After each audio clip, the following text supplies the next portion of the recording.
Now, it's no secret that the Resident Evil series has always had a special place in my heart. Even at its most goofy and ridiculous, there's a kind of nostalgic charm to its earnest depictions of human drama set against the backdrop of corporate corruption and gruesome body horror. And it all began with a little game set in a creaky old mansion up in the mountains back in 1996. Even now, more than a quarter of a century after it came out, there's something about the elegant simplicity of the original Resident Evil that just captures my heart and my imagination. But it's also a game that left me with a lot of unanswered questions, and yeah, I know there's probably only a handful of people out there who even care about it now, but what the hell, it's my channel and every so often I get to indulge myself a little bit. So grab your Beretta and your first aid spray and join me for the drinker's biggest Resident Evil mysteries. Number 1. The second character. The game allows you to pick between two playable characters right off the bat, Chris Redfield or Jill Valentine, both of which roughly correspond to hard or easy mode respectively. Both campaigns take place in a kind of alternate reality, following the same basic scenario but with significant differences depending on which character you chose. Whichever one you picked, the other one is going to vanish during the opening cinematic and appear only near the climax of the story in a prison cell in the lab area. And the thing that I've always wondered is, how the hell did they end up there? I mean, since Albert Wesker seems to be the only human antagonist in the game, you can probably assume that he knocked them out and locked them in the cell at some point during the events of the story. Now, this works perfectly fine in Chrissy's campaign, where Jill clearly makes it into the mansion and only disappears once you wander off to explore the place. Although there is an extra element of weirdness in Chrissy's scenario because you somehow lose contact with Barry while entering the mansion, and you literally never see or hear about him again. There are only 3 STARS members left now. Captain Wesker, Jill, and myself. We don't know where Barry is. But the whole thing really falls apart if you're playing as Jill because Chris doesn't even make it inside the mansion. He just kind of vanishes while you're coming in through the main doors, and since Wesker is with you during the whole thing, what the hell actually happened to Chris? If Wesker knocked him unconscious, then he'd have to leave him outside at least temporarily while he waited for the others to leave, in which case he would have gotten eaten by the zombie dogs that were prowling the mansion grounds. Also, Wesker would have had to have dragged his unconscious teammate all the way through the mansion, the garden area, the underground caves, and the lab just to get him into that prison cell. And for what? He doesn't seem to have any real intentions towards whatever character's in there. I mean, damn man, that's some serious dedication right there. Number 2. Forrest Spare. Another little mystery is the fate of Forrest Spare, the sniper for Bravo team. You find him on the second floor balcony already dead, apparently having been pecked to death by crows. But if you look at the corridor leading outside, you'll find blood marks on the walls, which suggests he was injured somewhere else in the mansion and staggered outside, either dying from his wounds or getting finished off by the zombie crows hanging around out there. And it always made me wonder, what the hell actually managed to injure him? I mean, the guy was packing a grenade launcher, so there's not much that could get near him without being blown to pieces. I don't know, it just always struck me as an interesting little mystery that the game devs set up but never really solved for you. Number 3. Richard Aiken. Once you get your hands on the armor key, you can access a room where you'll find Richard, one of your teammates who just got attacked and injured by Yawn, a giant poisonous snake that you're gonna have to fight pretty soon. You'll also be treated to some of the greatest voice acting in Resident Evil history. Oh, Jill, this house is dangerous. There are terrible demons.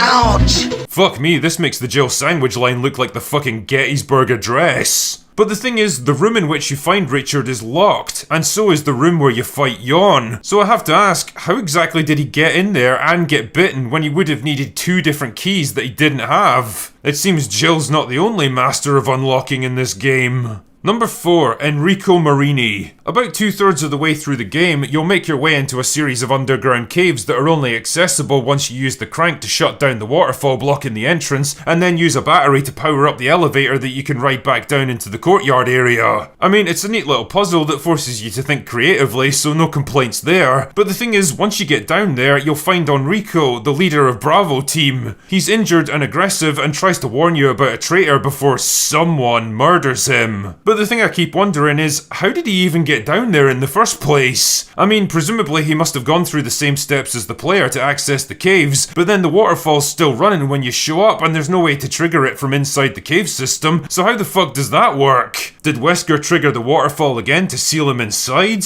I mean, it kinda makes sense if he wanted the guy dead, but if he did, why go to the trouble of putting the crank and the battery back where he got them? Does he just really like to tidy up after himself or what? Number 5, the newspaper clippings. In the library on the second floor of the mansion, you'll find a collection of newspaper clippings about a series of murders in the Arklay Mountains and the police response to the killings. The thing is, these articles were written after the T-virus outbreak that wiped out the staff at the mansion, so who exactly put these things there, and why? Number 6, the naked lab zombies. In the central lab area near the end of the game, you'll encounter several naked zombies wandering around. You can kill them just as easily as any other zombie, but the problem is they'll regenerate every time you leave the area and come back. I mean, literally, you can blow their heads clean off their shoulders or even obliterate them with the rocket launcher, and they'll still be there the next time you return, alive and well. Well, kind of at least. And it always made me wonder, what the hell are these things? Why are they the only enemy in the game that doesn't stay persistently dead?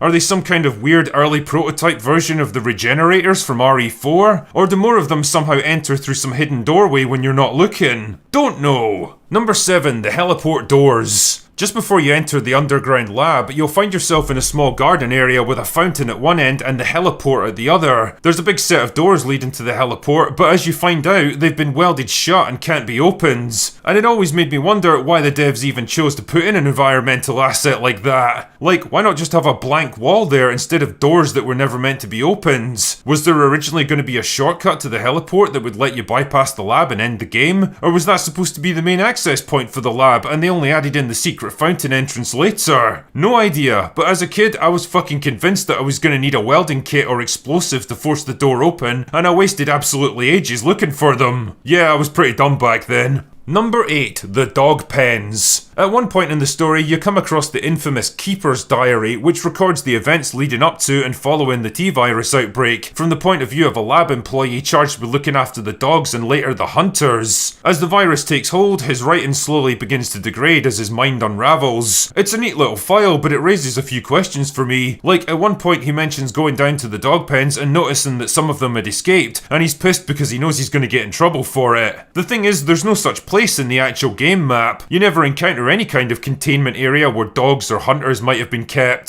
So is this some kind of hidden area that the player never gets to see, or is it located somewhere off-site? I mean, most of the dogs tend to be prowling around in the outside areas, which suggests their pens might be somewhere else on the mansion grounds, but where? I guess we'll never know. Number 9, Kenneth. The very first encounter you have in the game is with the zombie that kills Kenneth Sullivan, one of your star's teammates. And wow, talk about an iconic moment in gaming, man. In the dining room just off the main hall, you'll find a huge blood stain on the floor, suggesting this is where Kenneth was killed, but his body itself is at the end of a long corridor beyond the dining room. So, like, what exactly happened there? Did the zombie kill him in the dining room and then drag his body into the corridor beyond? If so, why? Or did it just injure him in the dining room and he tried to run away, getting cornered and then finished off at the dead-end corridor outside? Also, how exactly did the zombie manage to take him down in the first place? It's not like the dining room is some tight, constrained space where a zombie could just leap out of nowhere and get you. The fact that he managed to get a shot off suggests that he at least saw it coming and tried to defend himself, so why was it able to kill him? It's not like he ran out of ammo either, since his body's got 2 spare clips on him that you can pick up. Either way, it is kind of ironic that he died literally yards away from his teammates who could have saved his life. Just another tragic victim of the Spencer Mansion, I guess. Number 10, the Raccoon City Murders. The game's intro explains that stars have been deployed to the Arklay Mountains after a spate of murders and attacks in Raccoon City. There are outlandish reports of families being attacked by a group of about 10 people. Victims were apparently eaten. See? Now, presumably that means that at least some of the zombies managed to escape the quarantine zone around the Spencer Mansion. I mean, I could kind of buy the idea that hikers and walkers might have fallen victim to Cerberus attacks, because they seem to retain some of their intelligence and original dog behaviour, more so than humans anyway, but the intro specifically mentions that the perpetrators were a group of about 10 people. So if that's the case, and zombies managed to get all the way to Raccoon City, then where exactly did they go after these attacks? I mean, there's nothing to suggest that zombies are territorial and would want to return to their base of operations or anything. They basically just keep moving in search of their next meal, which in this case would probably take them deeper into the city where there was more people to eat. So why the retreat? Also, how come none of the victims turned into zombies themselves, since they were bitten by infected carriers? Surely this kind of thing would have brought about the events of Resident Evil 2 within a matter of days. I mean, I guess maybe we're supposed to assume that Umbrella stepped in to cover the whole thing up, maybe killing or neutralizing the zombies that made it that far, executing infected victims and intimidating witnesses into staying quiet. But it always made me wonder, who were these victims? What happened to them? And how did these attacks actually play out? Like I say, I know it's kind of pointless to be asking questions about a 27-year-old video game, but I guess it's a testament to Resident Evil's enduring appeal that I still find myself pondering stuff like this decades later. And who knows, maybe one of you guys have got the answers to it. Either way, I appreciate you indulging me for a few minutes, and if you haven't played this classic little gem of a survival horror game, then what the hell are you wasting time on YouTube for? Get it sorted right now. Anyway, that's all I've got for today. Go away now.